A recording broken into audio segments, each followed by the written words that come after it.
That was a good intro, though. Like, these guys are smart.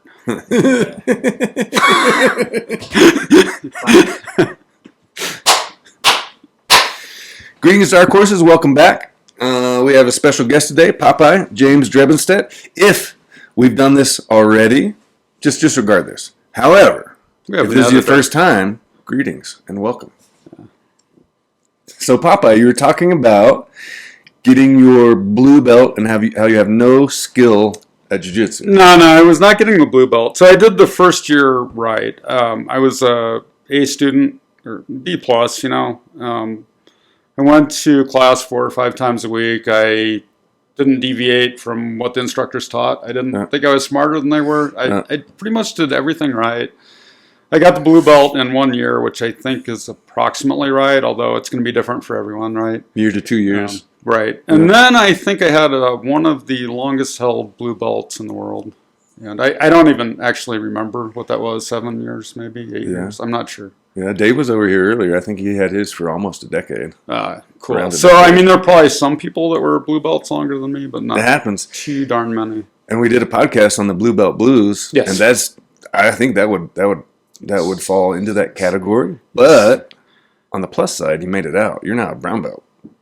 Yeah, exactly. And so when I hate to talk about belts, right? Because I always feel like I'm a brown belt and you guys aren't, which is dumb, right?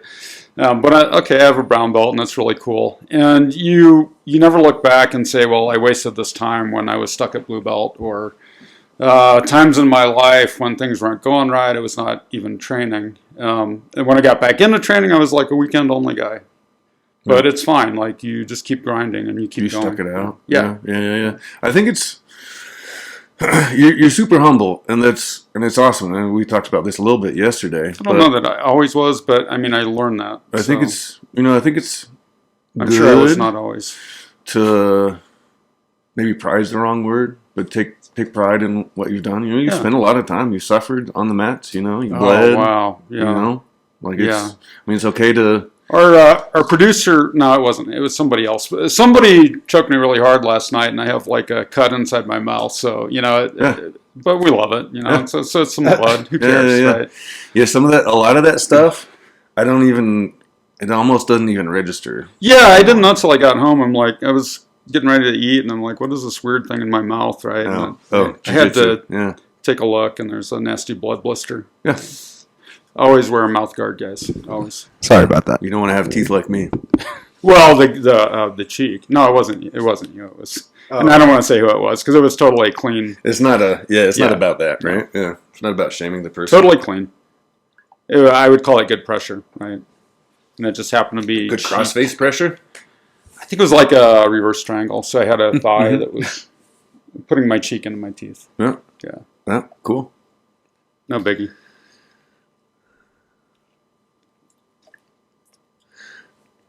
So how long did you say you were a blue belt? I don't know. Is it 6-ish years? Is that what you said? 6? 7, I think. So I can't really even remember how long I've been training. I think I started in 2008.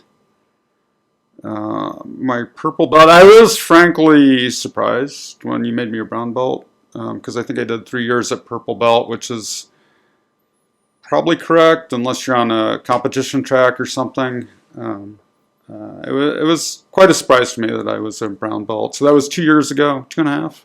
So 5.5 and 1, 6.5. 13 minus 6.5 is what? Anyone? Something less than 7. Say 6.5 years, maybe at blue belt. Yeah. Cool. I was going somewhere with that, and I completely forgot. I don't know. The Navy, your jiu-jitsu journey, starting out. You trained a lot with Nick Klein. Yeah. I like that guy a lot. We can talk about that guy. I like that guy a lot. He was very technical. I don't want to use past tense. I think he's not training, but he's around, I hope.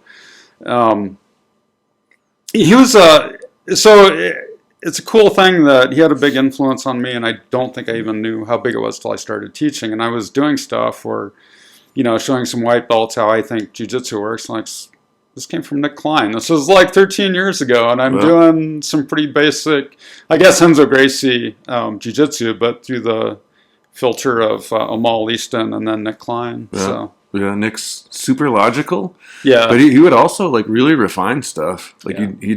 he'd show you stuff that looked super basic, but it wasn't the way other people taught it. at right. all. Like, He was. I would consider him like the technical guy. yeah, There was Diamond Dave, who was the conditioning guy. yeah, And then I guess we were talking about this yesterday, but Chris, the purple belt, who I can't quite remember. Not Chris Klein. No, not Chris Klein, although he's a great guy too.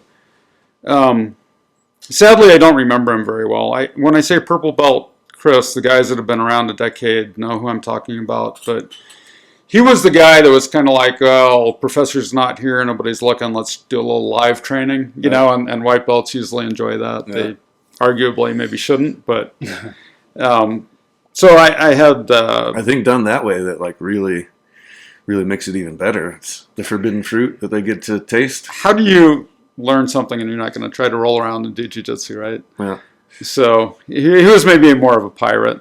But I kind of came up initially under all three of those guys. But I don't know if anybody talks about who made them a blue belt, right? But I'm a Nick Klein blue belt. Yeah. So well, I am too. Yeah. My main training partner, white through Oh. training partners, white through purple, were okay. Nick Klein, Elliot Marshall. Yeah. Those guys, when I started, were black belts, and you were in Brazil, so I didn't know you. Yeah. You came back as a brown belt. Yeah. And I might have been a blue belt when you came back. I don't remember. I want to say you were, but I don't. Yeah, Probably. I don't remember exactly. Yeah. And you were driving from Walmart, Walmart. right? Yeah. Yeah. And you were one of the first students at Dark Horse. Yeah. So I was maybe one of the first people who was in there, but I was definitely not the first student because I'm a very loyal guy, and I will never say anything bad about other academies, especially Easton. Like Easton turned me on to jiu-jitsu. I still see Amal Easton and shake his hand like, man, I'm so glad that you're around when I started, right? Yeah. So it took me a while to say I'm changing teams, and I'm a dark horse, but Yeah. I guess I've been around longer than anyone. I mean, there were people there before me, but they're training sporadically, if at all, or they're in, I don't know where they are. Gary Moots was student number one. He Right. had our website up for 24 hours. And he, like somehow found it and called us and wanted to come in and train. Yeah, cool. Yeah. Gary's a good guy. Gary, Yeah. what is this? Seltzer water. Yeah. Cheers to Gary. Yeah. Hopefully he's back before too long. Yeah. I think he has family stuff, and Yeah. He's always adventuring around also. sure. So you're a big 50-50 player now, but you weren't always. No. What about your technical journey on the mats? Technical journey on the mats. I initially, like I see a lot of white belts do, I probably didn't have a refined conception of jiu-jitsu. So my idea was I'll go on top, I'll pass this guy, I'll do something, I don't know what, probably an Americana, right? Uh-huh. So, but that phase for me was pretty short-lived. I should be more well-rounded, but I'm not. I'm pretty unapologetic guard player, right? So I, to this day, am big on closed guard. Like, I don't think people know that because they remember the annoying stuff I do. They hate my closed guard, which is, they should after I've been working at, 13 years. Yeah. But they remember like the lapel stuff. Like, what did this guy do to me? I hate this guy, right? So everybody thinks I do warm guard and 50-50. But I'd say 70% of the time I'm in closed guard. But I had to, being older, I think, I had to approach jiu-jitsu with intelligence. I was not going to out-athlete anybody. Right. Like, I used to have a lot of strength. I was doing powerlifting, but I didn't have anything else. Flexibility, explosiveness, coordination, right? So I found sticky positions. You actually taught a month. So we were doing the black belt labs back in the day. Yeah. And you did a month of worm guard. You did a month of 50-50. I knew right away, I could feel it in my body, like somehow this position is right for me because the guy, he's stuck here. Yeah. And I will do mean things to him, and he can't get away. He can't do his annoying, 20-year-old guy stuff, Twirly backstabbing. whirly, spin around. Yeah. Like we're gonna tie this guy up and make him miserable, right? So it fits with my physicality or lack of physicality and the way I think about jiu-jitsu. So I initially I was big on worm guard. I still love it. It has a beauty to it and it has a functionality also. Yeah. What started to happen, everybody knows, like, okay, Popeye's this worm guard guy. So I get a lapel. Invariably, they're going to yank it out. Which is not necessarily the right answer, right? Because you have dummy sweeps and stuff when they react that heavily, right? But I started getting tired of my fingers being banged up. Some, I don't know if we'll be able to see, but some fingers on my hand don't close all the way, like normal jiu-jitsu stuff, right? Yeah. And so I got so tired of heavily taping my fingers and still being in pain. And I'm like, well, I accomplished the same thing with a different position, that being 50-50. Right? Yeah. So that's how that started. Sometimes you just find a project, right? Like, people almost act like maybe I am the only dark horse doing these. Although some guys are starting to follow me on the 50-50 now, which is really cool. But you initially taught this, and what happened was the guys didn't stay with it. They're like, well, I'm doing De La Riva, I'm doing, Berimbolo, right? Whatever. But for me, I knew they were right, and I kept drilling them and stayed with them for years. So, nice. I had forgotten that I taught a month block on those, but it was probably 2014 on the worm guard when it came on the scene, right? And the thing with worm guard, if you put somebody in worm guard, they're going to sweep and they're going to say, this is awesome, like I love worm guard. Yeah. And then they go back, they don't know how to get to worm guard. Yeah. So the thing was, I put like maybe 2 years into entries. Yeah. And then when I could get to worm guard, okay, I already know how to sweep. So the whole thing is, did you put in the time to get to your position, right? Yeah. Everybody, the control is so strong. Sometimes they're looking for the flashy stuff first, but it's going to be backwards, right? Like, what's your entry? Yeah. Same with 50-50. I used to, from any position, I would go to 50-50. And now I try to use it more intelligently. But I have some technical entries and then what I call the ugly entry, where I just grab the guy's leg and pull him into 50-50, right? You were doing that to you're doing that to him? Yeah. Recently, yeah, the producer. So he was trying to back mount me. And that like makes people just go insane if they think they have your back and you've got the knee over, right? And you drag him into 50-50 and like, fuck. I don't know how much profanity we use, but that's the reaction you're going to get. Like they hate that. And then if you have a continuous flow. So these days, I got a little bit more into the lower body submission, so I'll stand up, fake standing pass to knee bar became my jam, as the kids say. Yeah. So if you can suck someone into 50-50 right to the knee bar when they thought they were going to choke you out from the back, it's just brutal. Well, I think that you said something that I think is worth teasing out. You're talking about you trying to go to 50-50 from everywhere. Yeah. And then now you use it more strategically. Yeah. I think that's part of the learning process, right? To maximize your growth in 50-50, you should be, or whatever position, you should be trying to get there as often as possible from anywhere, even if you're giving up position. Correct. Just to get more reps at that. Correct. But then eventually it needs to come back into the bigger picture where you're using it in the right times. I was thinking about that. So my conception of a podcast is just wing it. And we'll see, like, who is this guy if he's just talking without preconceived ideas, right?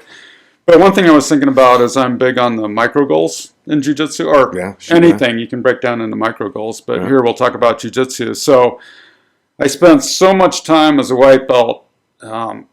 If this guy, he's a blue belt or a purple belt, which when you're a white belt, these guys are killers, right?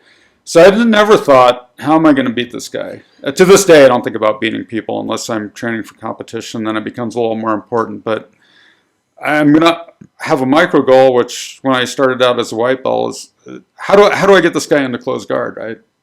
Yep. If I can pull him into closed guard, I win, right? I don't care if he passes me later. This happens. He's got a different belt than I do, right? I think Humlo Bahal, I had a Spider Guard DVD, I think, and he was talking about when he was doing Spider Guard, he put 6 months into guard retention. So didn't try to sweep anybody, didn't try to submit anybody, like, how do I retain the Spider Guard? Yeah. And it just did something in my mind, like, okay, this approach is going to be right for me. Like, first I get my entry, I get my guard retention. Now let's put in a sweep and a submission, right? Now they're stuck there. Yeah. you can get there, and Yeah. then they're stuck there.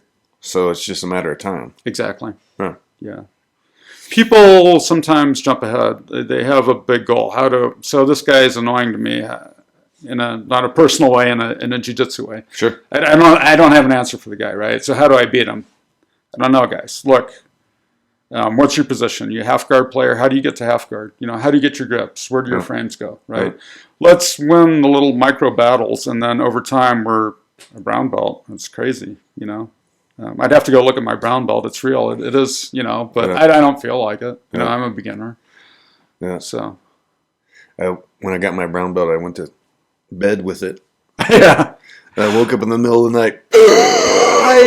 Oh man, I'm gonna have to fight black belts in public before too long. Yeah. It's a cool thing, though. I remember when I did my first adult job interview at level 3.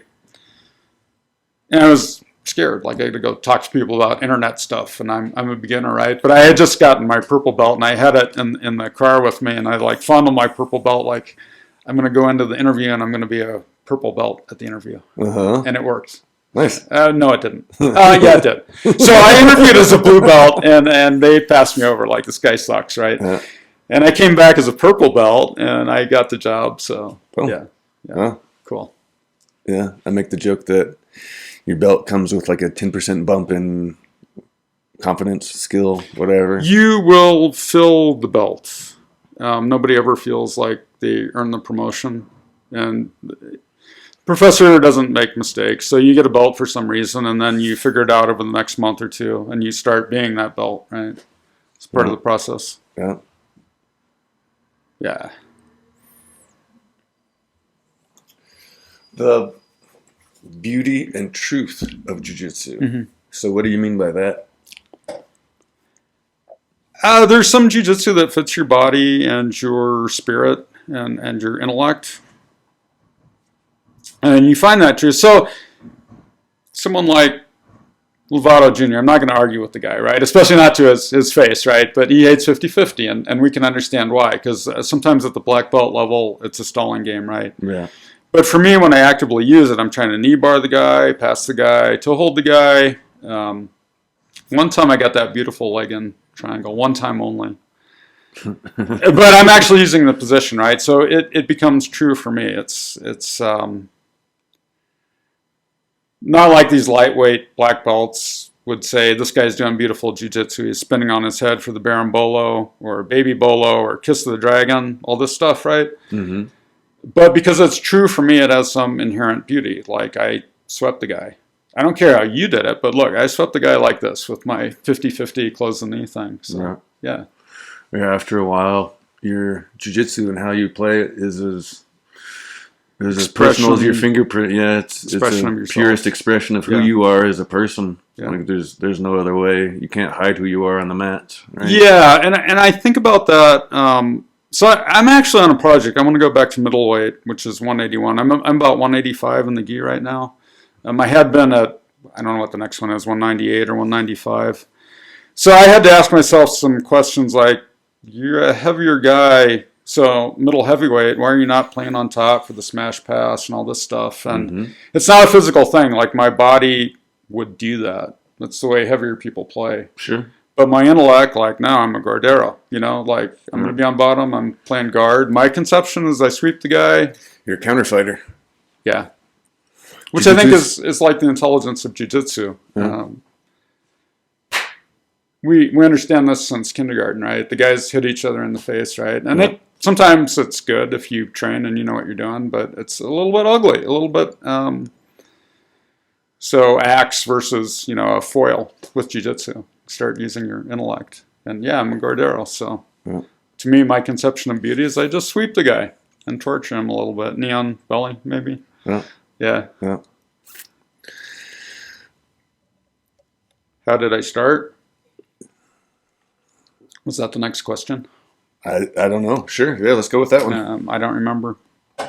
No. So I'm from Iowa, and I have the grappling gene because we grew up wrestling. Like, you could say something about Oklahoma. I grew up in Oklahoma. But they like wrestling there, yeah. But we know Iowa's superior, so I'm a Hawkeye.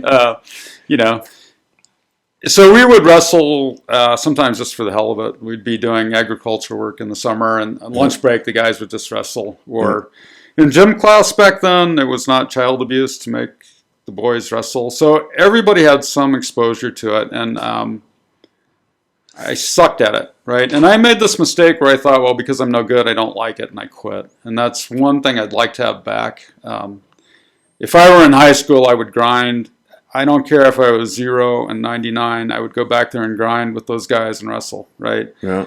But so what happened was I started getting older and falling apart, right? And I started exercising, run around the block, go to the rec center, lift some weights, right? And I started to get better physicality, and I'm like looking for the next level. I remember grappling. I'll try this jiu-jitsu thing. And I actually saw Easton at the Boulder Creek Fest way back. Yeah. When I first came to Colorado, I lived in Boulder, and I don't think I had money then, but I saw these guys. I'm like, this is cool. Like, I want to try this. And I held on to that idea for a few years, and my situation changed to where I could pay for it. I'm like, I'm in. Let's do jiu-jitsu. Oh. Yeah, my first experience wrestling was in high school, and I just not made the basketball team. Oh, wow. Which I wasn't a natural at basketball, so and so looking back, I'm like so happy that I didn't. But at the time, I was crushed, and I went into the wrestling room, and the very first time they put me in referee's position on top, and the guy turned and elbowed me right in the nose. Nice. My nose started gushing. I went to the bathroom, and I was like, "Oh, this is amazing. This is Yeah. Basketball, you get in trouble for this. Yeah. But this is fine in wrestling." Oh, and I came back the next day, and they were like, "Wait, you came back?" And I was like, "Yeah, I'm in.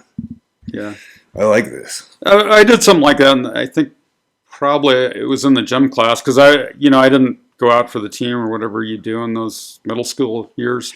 So I was facing this other kid on the mat, and we were similar in that we were not athletic, but we were not afraid to try stuff. But we're standing there like, I don't know what to do, right? Something goes off in my head, like double leg the guy, and just put him on his back. And I'm like, okay. I think I can do this, Oh. And then when I got to the guys that were really wrestling, it didn't work out because probably the same in Oklahoma, but in Iowa, these guys are going to camps and tournaments. Been wrestling since they were 6. Some guys already got 100 matches, right? And I know how to do a double leg and a half Nelson and a chicken wing, right? So, but definitely, I'd like to have that one back. And like I say, so what's the harm in losing? Like you're trying something. I would have sat on the bench, but I'd love to go back and train with those guys, and give it its due attention, I guess, rather than say, oh, I suck, I quit, you know. But here I am, I'm a grappler, so it's okay, Yeah, I teach kids, and one of the things I wish I could kind of get across to them is like, just because you suck at something, like stick it out for a while. Yeah. Pick a thing. You don't have to do that with everything, but like pick a thing and stick with it for a while. You guys, see how you grow. Yeah, on one of the podcasts you were talking about that. So there's like the idea. Some people have the fixed competence idea. Like you hear all the time, I'm bad at math, right? From students, but you're going to hear, I'm bad at grappling, bad at jiu-jitsu. Well, how do we know? Like, do this for a decade. You're having fun, right? You don't say, because I lost or somebody currently is better than me, like, my life's a mess, everything sucks, I quit. Keep doing it, So. Yeah. For the most part, everyone starts at 0, right? Well, let's say everyone starts at 0. But, like, some people do show a natural competency or whatever. They pick up some stuff more quickly. You can tell if you have an athlete, yeah. And it may or may not help them. Yeah, no, and as often as not, it's a hindrance because they know they're naturally talented, so they don't work at it as much. Right. They work less. They just coast on their talent. Right.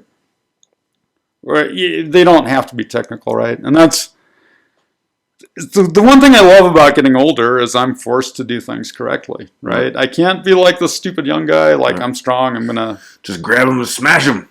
Yeah. So that stopped working for me. I could do that a little bit when I started because of all the powerlifting, and I have no interest in that anymore. Yeah, you're a strong dude. Maybe. I mean, I don't know. Maybe more than average, right? Because it takes a long time for the strength training to go away. Yeah. But I'm training with these guys on the weekends that are 220, 240, right? They're I got nothing on these guys. So you have to start developing finesse and technique and work your jiu-jitsu. Absolutely. And, I think it helps me age. Like some people get bummed out. Like I've got the gray hair or whatever, and I'm walking with a limp, whatever the problem is. But for me, I'm always, okay, this is a physical reality, but how am I solving the problem with my mind? Like getting into better positions where I can diffuse the weight of the guy or, Yeah. It was so fun and inspiring to watch Gary come in and put his game together. Yeah. It was all technically as sharp as he can make it and energy efficient, and he beat the crap out of 20-year-olds like it was his job. He'd come in with his little bag and he's all like put together well and like well-mannered and nice as can be, and he would just crush the life out of young, strong, athletic bulls that, they thought they were going to kick his butt. And he did it in the nicest way possible. It was so much fun to watch. Do that without always being nice. Yeah, and he started jiu-jitsu at 54. Mm-hmm. Yeah, I was like a young man, like 40-something, 42 maybe. I don't know. Young spring chicken compared to that, yeah. Well, last time I went to Masters, I saw I don't even know, like Masters 8, Masters 9. Like these guys were, I just went up to some guy, asked him how old he was, which is maybe rude or something, but no one cares in jiu-jitsu, and he's like maybe in his 70s. Like, damn, okay, I guess I have a long ways to go, and I'm young, and I got to enjoy my youth, Yeah. So. Yeah. When I was in Brazil, I saw a red belt fighting. So it wow. Be 70s, 80s, I don't know. Yeah. It was so cool. Yeah, and that guy undoubtedly could put a whooping on you. He did. He beat a black belt. Yeah. Whooped him solid, took him down, mounted him, cross-choked him. I think it was just like old school Gracie Jiu-Jitsu. In cross choke. Yeah. Pretty classic. Yeah.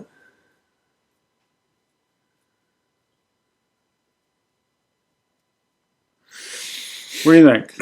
What's next? So, dude asked you earlier if chess was jiu-jitsu or jiu-jitsu was chess. Oh, did that part get cut? Is worth mentioning again. Yeah.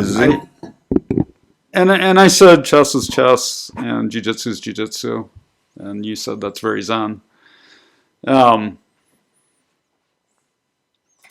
was saying, I think, on a meta level, so the meta skills, metacognition, or whatever, there's a transference of skills, like the way you approach something with discipline, the way you study, the way you trust but verify.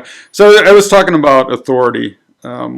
Sometimes beginners at either chess or jiu-jitsu have a really weird idea that there's some kind of a natural genius. So, man, this guy's a black belt, but hey, I've got YouTube, right? Or this guy, is a world champion at chess, but I beat this guy at 1 minute chess on the internet. So, screw him. I know everything. As an instructor, you come across this all the time. Yeah, you do. Lower belt even, up to purple belts where they have their own ideas, and they're not going to listen to yours. So you want to mitigate that, is what I was saying, but you also do want to understand that you have some intrinsic value and ability to figure things out. And so once in a great while, you've got a correct idea, even as a beginner, and honor that. But don't think, hey, I know everything, because you certainly don't. Right? So first listen to your black belt professor or your chess teacher or whatever grandmaster you're following. Yeah, that blind act of faith where you're applying it and trying it and working it for a while, whether or not you think it will work. Well, right. So the onus of proving something is on the lower belt or the worst chess player, right? Yeah. So if you tell me something, I would have to disprove you. Why do I think I know more than you if you started in the late 90s? 2000. Trained maybe in 99. Brazil. What kind of weird idea would I have that I'm not at least going to listen to what you're saying and try to implement it, and then probably not say it doesn't work. Maybe it's not going to be part of my game, right? But very weird idea that, somehow I can just see through whatever bullshit you're doing, because it doesn't work that way, right? Like, yeah, I got to see through my own bullshit, right? Right. So yeah, that's what I was saying earlier. But you do have to apply your own mind to jiu-jitsu, right? Yeah. And I think that's probably later into the blue belt. So I think like how you define the purple belt is you can look at them and know like, oh, that's Popeye, right? Because this is the idiot that's dragging everybody into 50-50 or warm card, right? So when you see what'd you call it, a thumbprint or something? When you see the guy has the jiu-jitsu, then maybe he's a purple belt, right? And blue belt is the period of experimentation and trying everything, and definitely not throwing anything out. Yeah. But as a white belt and early in your blue belt, you just do the curriculum. Like what somebody, the coach or the professor shows you, like, do that stuff, train it, you know, figure out your individualism later as you go through the process. Yeah. You know? Yeah. We had a student, Cameron, who you probably knew, Gremlin was his nickname. Mm-hmm. And he was very offensive minded. So he built attacks off of attacks, off of attacks, off of attacks. And he was like studied, he scoured YouTube for videos pertaining to like that one little thing he was looking for. And it worked really well for him. And then, you know, on the other side, I've had a couple other students like this, but there's one right now, Michael Scordato, who's a white belt, but he's obsessed with building from a solid defense. And so like completely different ways of going about it, both completely valid. Both will work out just fine.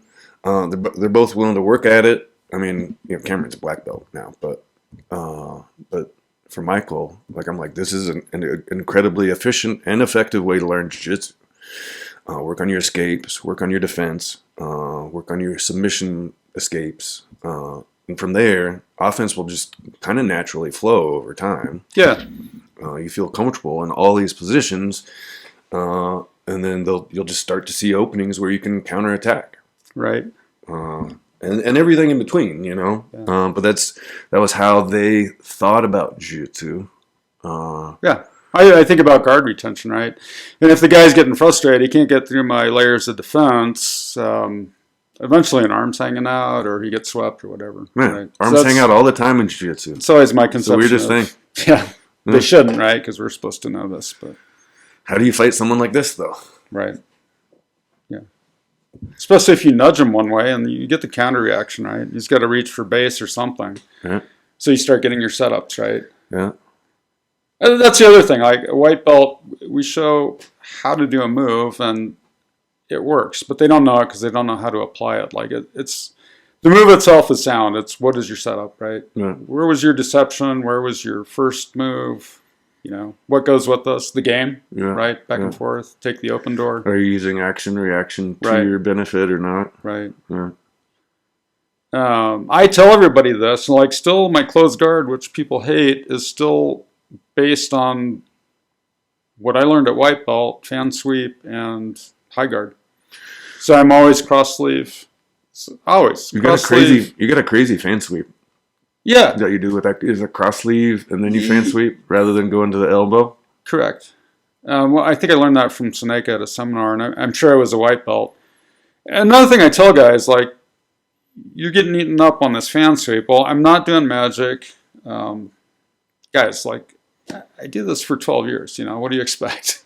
And so if your thing doesn't work on day one, you need your setup, you need your entry, you need whatever deceptive action you've got going, right?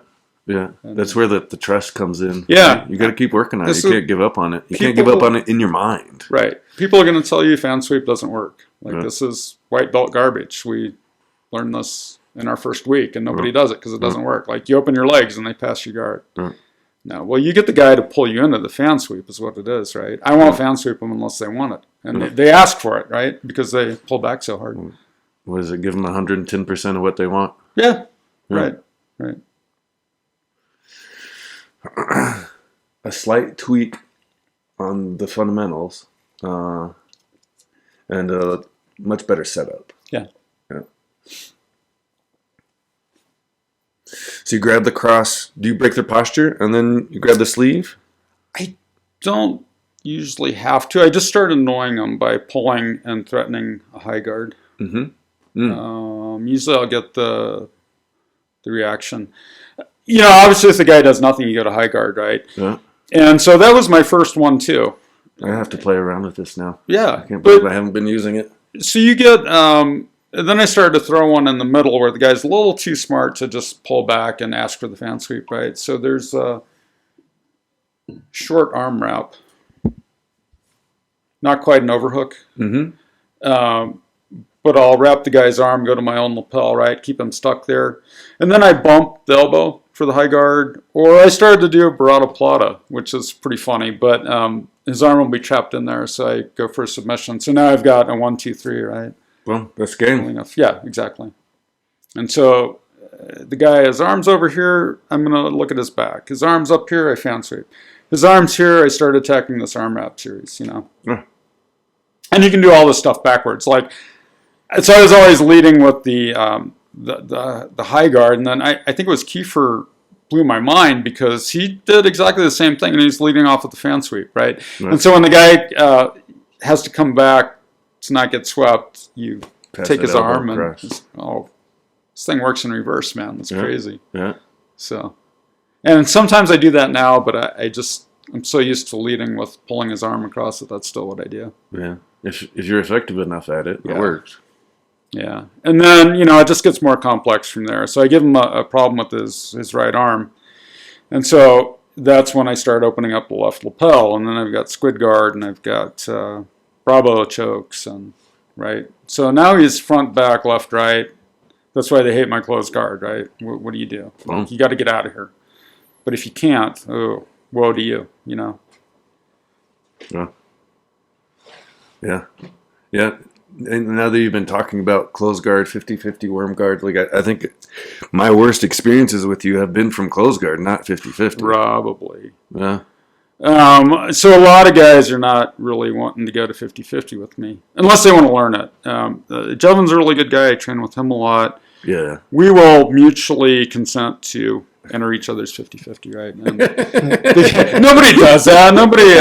Nobody's like, I'm going to just start 50-50. That sounds so right. It sounds wrong. Yeah, scissor bang, right? Scissor bang, bang you every day. So you and Jevin are scissor sisters? Uh-huh. And that's a cool thing. So I started doing the knee bar from the top. It became my thing. And fuck if he didn't do it to me. And I was a little bit mad, and then I'm like, but this is cool. I taught this guy jiu-jitsu, and now he's knee barring me from the top of 50-50. Yeah, it's really cool. You can't have the ego, why am I not better than this guy? I've been doing 50-50, I don't know, same thing, 2015 or whatever. I was showing him the stuff for 1 month, and he knee bars me. I want to cry. But no, it's really cool. Man, I helped this guy out, and now he's gonna pass it on to somebody else, right? Yeah. So. Yeah. I'm all told the story of when he was at Gracie Barra in Brazil in it was late 90s, 99 or whatever, and someone there had invented the star sweep, where when someone stands up from the closed guard, you lay back, hook under the leg, and roll up to turtle and stand up in a single leg. Mm-hmm. And they went to a tournament and used it on everyone, and they thought, we got it, and the next tournament, someone used it on them. Yeah. Well, look at all the lapel stuff now, right? Another reason I was getting away with that is because now it's just a thing that everybody knows some kind of basic worm guard or something. Actually, the guys are doing stuff that I don't know. So I was pretty good at the worm complex. I feel like I understand the whole system from Keenan. But now these guys are doing lapel-assisted single leg X, lapel-assisted inverted De La Hiva. Yeah. I don't know this That's stuff. what Cobra's doing. He's got a lot of stuff I don't know. Yeah. So we're playing with the lapel differently. But one reason I was a little bit getting away from the worm, because of my fingers right, but also guys start to know this and know counters and just throw something new at them. Right. Don't know that anybody's really wormed me yet. I'd probably be pretty upset. Sounds like a challenge. Well, Cobra will do it if he watches this. Yeah. But he's a good guy. I love training with him because he lays back a little bit with me because, he's going to beat me if he wants to. So we had some really good, training. He wants to see what I know that he doesn't, and I want to see how he counters it. I was,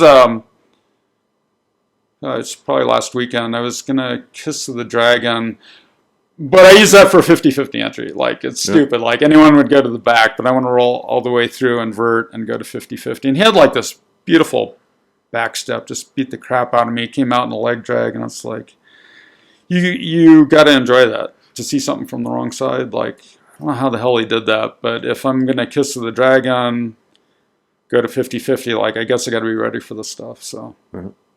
Just good training, Yeah. Always a lot of fun to train. Yeah. Sure. Mm-hmm.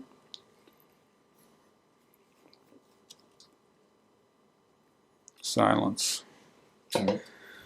The other thing you had mentioned along with your chess that I thought is worth mentioning is how people considered you a genius or whatever, and you just point at the books that you were studying, like yeah, you outworked them. Yeah. Did we miss that part? Did that get cut early? That was me. That was my bad. Okay. Well, no problem. Yeah. But yeah, so some guys would think, maybe not a genius, but good at chess. I won a few tournaments. I'm in a couple anthologies. One was the Reverse Immortality, where this guy beat the shit out of me, and it got in a book, which you don't want. But I also had like a really beautiful game. I crushed this guy, like 7-time state champion, and so I had some notoriety. I guess honestly, I'm somewhat good. But people would say, like they think it's an innate ability or something. And I'd show them like these chess books I have, and I probably have a few hundred, right? But the really good ones will have pages falling out. And I think the story, which is true, that I told, I used to weld, and on lunch break I'd take out these books of chess tactics, right? And I would have like sooty fingerprints on the pages, I just take off my welding gloves, and that's what I'm doing. Everybody else talking about what they did Friday night or what they're doing next Friday. And so I'm a geek guy, but I enjoy my life. And I was studying chess, and I got good. But same thing as jiu-jitsu. Why do I fan sweep? Well, because I've been doing it a dozen years, So, yeah. Drillers make killers, or do something to infinity. I don't know. What is it? Hard work beats talent when talent doesn't work hard? Yeah. Every time. Yeah, and everyone improves, so you just have to stick with it and grind away. The same thing at work now. There's a guy that I somewhat try to mentor when I'm not insulting him, because I can be kind of a sadist. The two aren't mutually exclusive. Yeah, like sometimes I'm a little bit of a jerk, But he wants to be a technician, so it's a male ego thing. He's got like a job where he writes emails or something. So he wants to be a technician, right? And he asked me about this, and I took a picture of my bookshelf at home. Like, I got 6 Juniper books, all $50 each, right? I've got probably everything ever written on Cisco, and most of them I've read, or read the portions I needed. Like, dude, like, it doesn't happen because you have an idea that something's owed to you, right? Yeah, you'd look good in the outfit. I'm a network engineer. Why the hell are you a network engineer, man? Like, where's your work? What did you do, right? How did you bleed for this, I was telling people, so now I'm a security engineer, which is really cool. Like, I work on cloud firewalls, but I've been up at 3 a.m, like, looking at a firewall because to me it was interesting, like nobody else. Who does that, right? Yeah. I don't know what people do. They're on Instagram. Yeah. I have like a really shitty S4, and I can't do anything with it, so I have to read books, I noticed earlier when you got lost on your way here, I was like, wait. Yeah, this guy, he don't know how to pull up a map. I don't have like the talking phone. He doesn't have a map on his phone? No. Does he have a flip phone? What the hell's going on? No. Yeah, I don't know. How do you... So I became guilty of this. I do this thing, and I also insult people for it. But I don't live by my phone, So it's good. I think so. I would like to be able to separate myself from my phone and computer a little bit better, for sure. Get a network job. It's like you're saying you can't always watch jiu-jitsu like I do. I don't know if that part got cut too, but sometimes I'm going to turn off a laptop and not look at a screen. I still like to go outside. I talk to the neighborhood cats. That's big for me. I know all their names, and I talk to them and pet them and take pictures of what was it I saw? Maybe it was on Parking Facebook. lot? Was it garbage in the street, or there's something in the the parking lot? series. So there was the Warren Parking Bolt lot. that was really popular, and the crushed sandwich in the parking lot. Maybe that was the one. Yeah, I've got like a storm drain, which I haven't posted yet, but it's nice. I like the lines of it. So, yeah, I don't know. Again, very zen.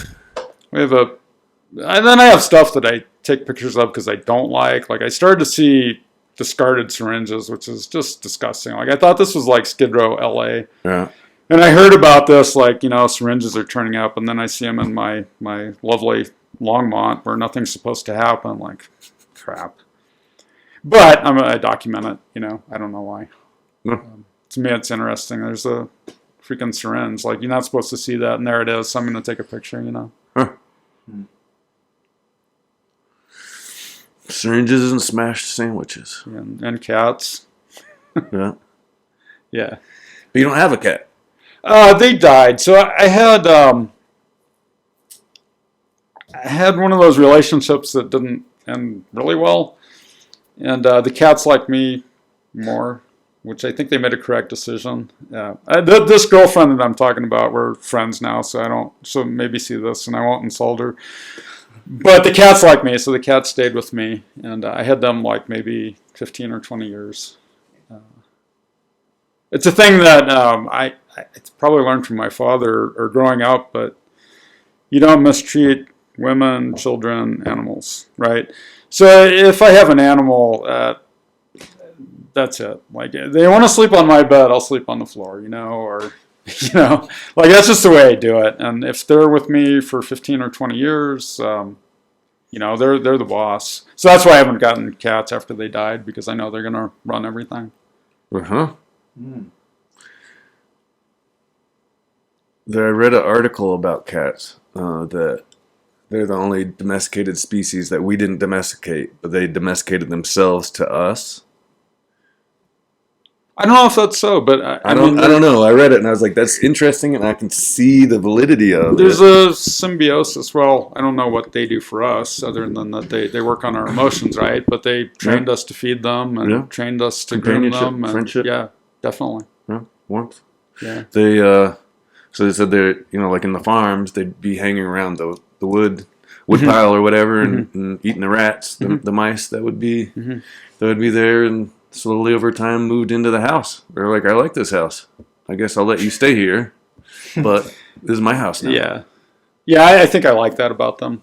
The cats are so efficient. Like, I like the way they run around. They cram all their activity into 5 minutes and they sleep 20 hours. Like, I just kind of like, man, I wish I could do that. Like, I wish I could get everything done in a burst, and then I'm going to sleep with my tongue hanging out, and upside down. someone wants to purr my chin or pet my chin while I purr, right? Uh-huh. Hasn't happened, but it's like a sort of a fantasy of mine. Be reborn as a cat. I lay in the sun, yeah. I just like the way they do things, like all the activity. So they're efficient in that they get everything done, and then that's it. They're on free time. Well, yeah. Did my hunting already. Time for a nap. But I suspect humans used to be that way, right? Ancestrally, before we had electric lighting and before we had agriculture. Farming, yeah. Farming's work intensive. You hunt, you kill it, you have the food, you chill out. I can see that. Yeah. Well, I mean, that's how we had to come up in the world as humans, right? We're not born with the TV and the... What is that thing they have now? You do something on your phone and you get food. What is that one called? Uber Eats or something? Grubhub. Grubhub. Uber Eats, there's a bunch of them. It's a wonder I can eat, right? I don't know how I pull this off because I don't know how to push these buttons on the phone. But I still cook. I do. It's man cooking, I call it. We act like we know how this world works, but if you look into one thing a little bit below the surface, man, no idea. No one can know all of it. It's not possible. The jack of all trades is no. I know, like, anymore. You can eat dandelion greens. They're delicious. I know how to shoot things with a firearm, but if I had to try to hunt something down with a spear or whatever, like I'm lost. So Yeah. I've lost this ability really to live in a physical world, right? If our convenience goes away. Yeah. And I think that one time you guys, on one of the podcasts, you were talking about some of the allure of jiu-jitsu is that ancestral human need to have this physical activity, right? So it's, let's see if I can do this right. The 4 F's of mammalian activity, right? So you have fleeing, fighting, feeding, reproduction, right? Reproduction's not an F. Well, hey, Uh-huh. PG-13-ish. Uh-huh. But Flinging. fucking, okay. Kids. I'll bleep it out. Nah, they know me. But we have a real need for that. So the guys that do sit, shouldn't say guys like a sexist term, but the people that sit in front of the computers like I do now, hunch shoulders, I hate this. Uh-huh. If I look in a mirror and I see my inward rotation, I hate it. Like, what the hell's wrong with you? You know, like, Yeah. no, humans do this thing. But the people that are looking at the computer screen all day to get money, to get fake food from the supermarket, like they're missing out. Like you got to run, you got to flee, fight, feed. Some kind of recreation, right? Yeah. Yeah. Or procreation, right? Uh-huh. Depends on your morality. I don't know. I'm not going to talk about that anymore. Well, you know, like the jiu-jitsu, it does provide that, it does release that need, I think, very effectively. Yeah. For the people And then you feel like a living mammal, like Yeah. your brainstem wants you to feel. Yeah, And you get happy. yeah, absolutely. And things are better. I'm a bit more resistant to it these days, but when I was younger, if I didn't train for a couple weeks, I would get depressed, like clinically depressed. Yeah. Interpersonal relationships falling apart, feel stressed, overwhelmed, can't sleep. You know, you could look at the DSM-5 and be like, "Oh yeah, no, you're depressed." And I go train and be like, "Oh no, I'm all right, it's okay." I've had some reasonably significant depression, right? And this is before jiu-jitsu. I found out just walking. I used to walk for miles. I still do, actually. And it does something to you. Like you say, I'm not helpless. Like I have this body that works and I can move around, right? And already things are better. But if you go up another level and you start I don't want to say play fighting because we're fighting, but no one gets killed, right? Because we know how to tap out. But then things really start clicking, right? Like, oh, I'm alive. I feel good, you know? Yeah, it's beautiful. Like I'll have pain in my body training with the young guys, and I love it.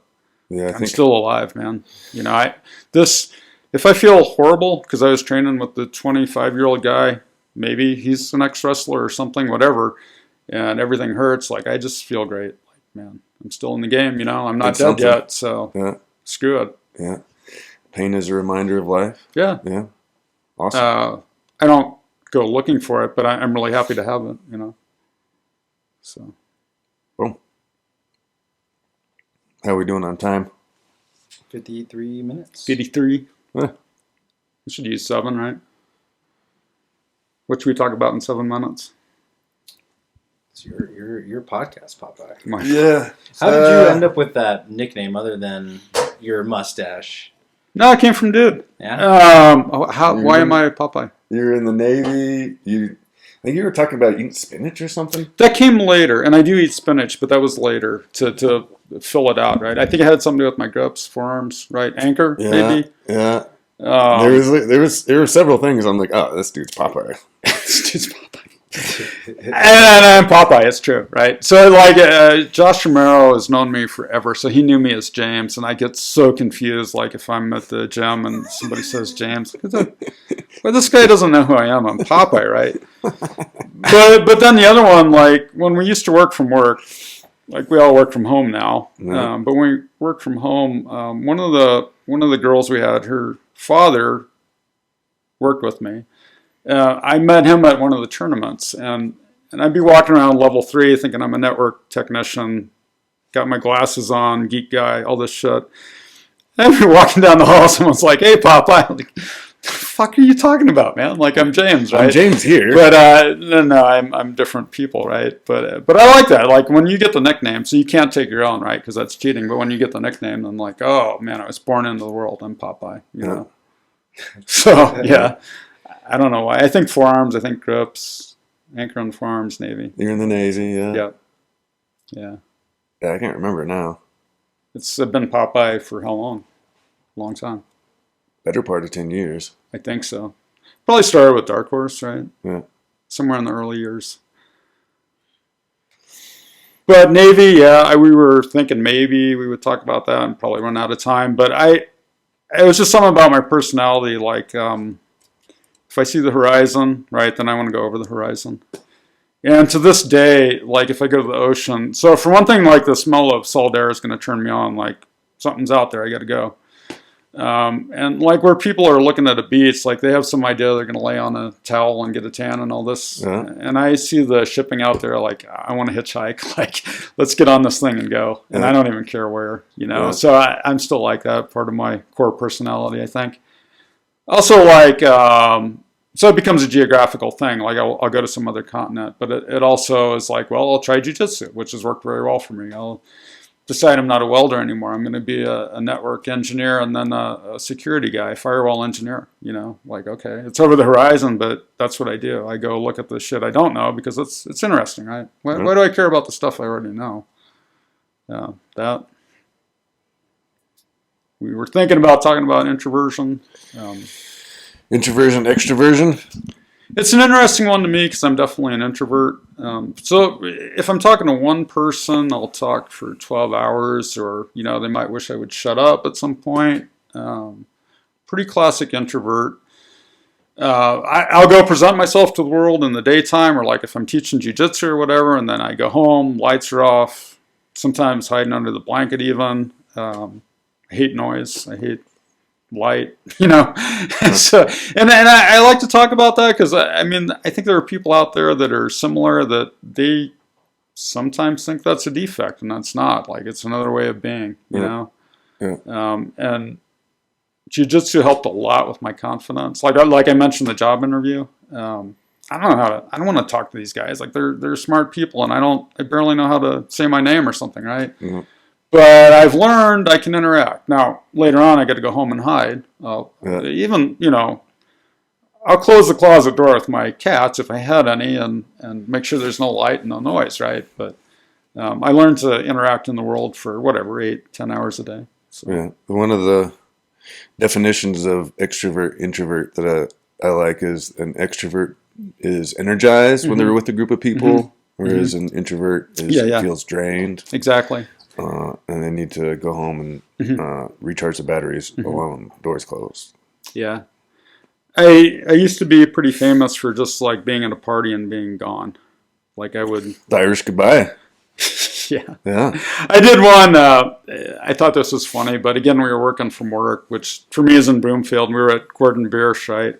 And first I was hanging out with some guys I know pretty well, so I'm cool. Like I'm sitting on a deck there, drinking a beer, talking to these guys that I know because I know the guys, so it's fine, right? Another big group of people comes in from work, and I was like surrounded by all these people. And like, I'm not going to go back through this bar. We were on some kind of patio thing, you know. I'm not going to walk back through these people and find the door, right? And there's like a low fence. I just like go over that thing and walked off like, I'm out. Yeah. And I guess we call it a foible or an idiosyncrasy or something, but you know, it's like who I am, and I kind of like to share that because, you know, I know there are people out there like that, and it's okay, right? Yeah. So, yeah. I used to feel guilty if I do that, and now I do it on purpose to build up a callus to those guilty feelings. Like I'm gonna Irish goodbye sometimes just to do it, just so I know I can do it. The people are gonna learn this about you. So what I like about Dark Horse is like people will invite me to stuff and they don't really freak out if I kind of don't commit to anything and don't show up. It's really cool. So I like. So I think people like me like to be thought of and then left alone. Like I appreciate the invite. Like I'm gonna go watch flow grappling, guys. Like you know. So, but very cool. Like the kind of society we have there. Yeah, it's a good group. Yeah. And the weird people, I'm sure, are drawn to jiu-jitsu because it's the intelligent fighting, right? I'm going to have a bias, right? But I'm going to equate being weird with being intelligent, right? So the intelligent, weird people are going to gravitate to jiu-jitsu because it's intelligent fighting. Yeah. I'm going to use leverage, physics. I'm not Makes going sense to me. smash your face, right? That's crude. It's okay if you have to, but it's crude. It's like an aesthetic flaw in a fight. The aesthetics of fighting. Yeah. Yeah. Well, isn't it Damian Maya? Like, he'll punch a guy. Well, he's doing MMA. He's going to have to punch a guy because they're all very good at fighting. Yeah. But his conception is maybe he does that as a setup, and then he wants to use jiu-jitsu, right? Which, cool. I love it. You know, we'll defeat this guy intelligently. If you got to set it up with a punch, so be it. But let's go on the ground and do some real fighting, you know? Boom. Yeah. Cool. Last question.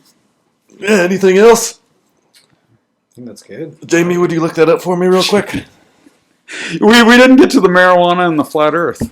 Flat Earth. Do we live on a flat Earth? I doubt it. Yeah, right.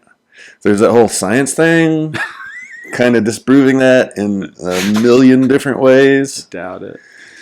Hollow Earth. Hollow Earth, however, I mean, clearly King Kong lives in the Hollow Earth. I watched King Kong versus Godzilla recently. So there's a doggy over here. I'm going to pet the doggy because, he Cash. doesn't want it. Yeah. What about the reefer? The reefer. Yeah, you said you were going to talk about the reefer. No, I'm not too much into drugs. I can experiment in my own mind without a lot of chemical assistance. Yeah. I don't moralize about drugs. If you kids out there are doing drugs, do it conservatively. Don't drive. Don't be stupid. Don't say you got the idea from me. So I'm not going to preach to you either. That's about all I'm going to say about drugs. I may know something about some drugs. I don't know. Maybe I read it in a book. So there. Same Only sort of love case. defeats the demon.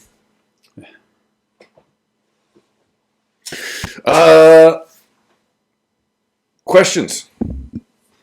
Questions for Popeye? Yeah, put them in the comments. Yeah, put them in the comments. See, as an introvert, I can interact over the internet. You guys give comments, and It's a safe distance. Right. You won't touch me. You won't look at me. I won't look at you. Although I do like you, I assure you.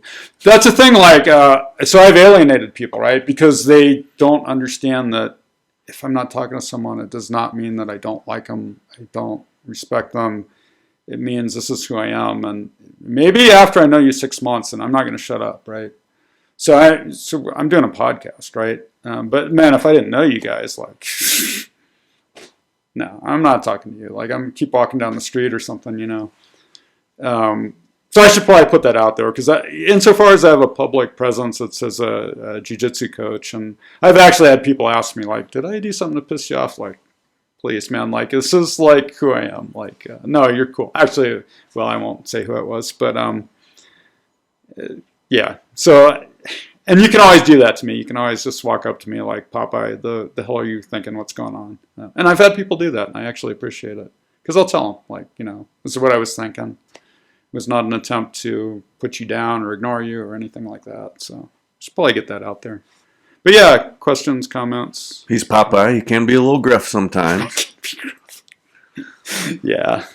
Man, be glad you guys do jiu-jitsu with me and don't work with me. Well, yeah, we have a process whereby we can work it all out.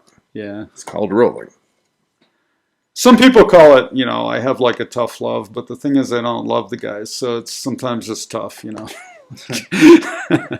I'm talking about the work, you know. And the jiu-jitsu, I love anyone who's going to step on the mat and try it, obviously. Like, Yeah. okay, we're down then, you know. Some of the lessons have to come across. Yeah. Sometimes saying it nicely doesn't get it done. Yeah, and I don't ever like to sugarcoat stuff because at the end of the day, there's reality. Or one saying I like is nature bats last.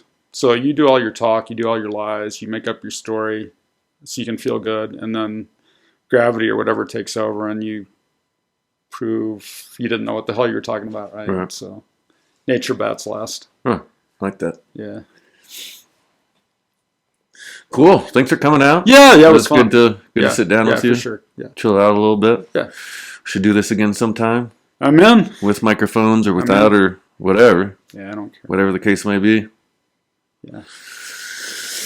And thanks for sitting in with us, Dark Horses. Wait, don't you have to say really stupid stuff like smash the like, hit the subscribe, notification bell? Boom. I don't have to if you say it for me. Do we have a sponsor up here? I don't know. We're to sponsored you by by Dark Horse Brazilian Jiu-Jitsu. Hey, Boom. There you go. right. Okay, I just thought I'd do that so I could feel like an idiot YouTube guru guy. Yeah, you nailed it. Thanks, and now I'm done with that. I'm not going to do that anymore. That's good. I didn't have to do it today, so Smash the like. smash that like button. Yeah, the comments are good. You know, it gives us something to think about and gives us ideas for new podcasts or whatever, new directions. Yeah, you guys have a great day. Thanks for coming out. Cheers. Let's Goose. break on. Break on three. Three, 1, two, 2, 3. Are we still filming? Because I didn't do it. Yeah, No, I that's- can't. doesn't That's matter. fine. Your hand moved, so.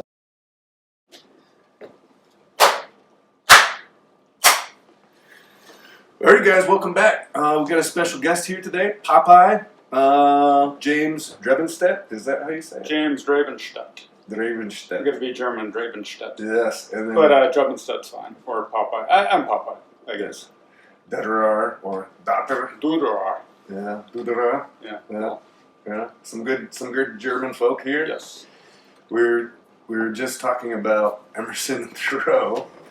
Self-reliance. self-reliance. and Yeah. What was that? Civil disobedience. Civil disobedience is. Yeah. Both of Thoreau, those. Thoreau had a line. Well, Emerson asked Thoreau, "Why are you in jail?" And Thoreau's reply was, "Why aren't you?" Yeah. So good stuff. Timely again. Yeah, timeless, really. I have not gone back and reread them in a while, so it's clearly time. But we were talking about you can't just like sit down and read through it. It's so densely packed with meaning that you read like one sentence, then you go Yeah. back and you read that sentence again, then you read it again, maybe you read that whole paragraph, then you go back to that sentence again. You sit it down, you walk around, do stuff for a while, and think about it. It started, I think, with you saying you majored in psychology, and I was Uh-huh. going to, but then I became an English major. Yeah. Like, I had an idea, like, if I knew how language worked, I would know everything. So I was on a quest to know everything, and I fell a little bit short. I'm close, but didn't quite get there. So. You know almost everything? Yeah. damn. Nice. There you go. There's a joke, like, me and my brother know everything, and then you ask me a question, and, well, that's when my brother knows. Uh-huh. Right. That's good. That's good. You have an out. Yeah. Exactly. That's important. For knowing everything. Or almost everything. Close. 99 out of 100. I didn't know you had a brother. Yeah. He's Younger, in, I'm the young one in the family. So I have a sister and a brother. And they're Midwesterners, and I'm now Coloradan. Yeah. Yeah. Yeah. Pretty solidly Coloradan. Cool. So you train jiu-jitsu. I do. And do you like it? I'm going to say that I love it, and I don't use the term lightly, so I love it. It's this conversation comes up with everyone at some point in their jiu-jitsu journey or career, but it permeates your life, right? So everything Becomes who you are. Everything becomes jiu-jitsu. Yeah. Work becomes jiu-jitsu. Sleep, for me, is not jiu-jitsu yet because I suck at sleep. I was up at 4:30 this morning, and I turned on Flow Grappling and watched jiu-jitsu. Nice. Adam Morzinski, so I don't know when this airs, but what is this, April 9th? 10th? 9th? It's Friday. Yeah. It's Friday. It's the ninth. So it was the finals of Abu Dhabi Worlds, and I was able to watch Wardzinski, one of my favorite players, won. So Nice. I don't know if I know who that is. Wardzinski? Adam Butterfly guy. The guy from Poland? Oh, okay. Yeah. I've Heavyweight? heard of him at least. Yeah. Yeah. I should watch more competition stuff, and I enjoy it when I put it on, but then, like, I think it's still kind of my job in some ways. So Got like, it. there's that resistance. Got it. That resistance. So like, I take it off like a robe, and then, got it. you know, like I'm not thinking about it. So for me, it's an avocation, and yet it is my life, both. Yeah. So I geek out hard. Like people ask me what I'm doing Friday night, Saturday night. Well, I'm watching Fight to Win. Like I don't know what you guys are doing. You guys are at the bar, or I don't know what people do. Right? Or they have televisions. Like I don't know. I fire up a laptop and it's flow grappling. So. Yeah. When I watch it, it's a lot of fun. But there's that internal resistance. You know? Like that makes sense. I want to do something else. That makes sense. I do my day job, which is internet stuff, security engineer. So for me to shift gears and go to jiu-jitsu is just a lot of fun. I can watch 4 or 5 hours of Fight to Win. Yeah. Once it's on, I can watch it. I enjoy it. I enjoy breaking it down or watching it as a whatever, like not breaking it down, but just like as a casual viewer, I can watch it. So you play chess. Is jiu-jitsu chess or is chess jiu-jitsu? That relationship is overblown. Yeah. I think chess is chess and jiu-jitsu is jiu-jitsu. Yeah. Damn. But it's very zen of you. Hot take. It's very zen of you. Whoa. One more time. Very zen. Very zen. The thing is, so I think about metacognition. Some of the skills are the same, right? The execution is not the same. People talk about looking ahead in jiu-jitsu, and you do. You have your combinations. You are thinking 3 or 4 moves ahead. I get it, but they're just not the same, right? No, definitely not. Some of the meta skills are the same.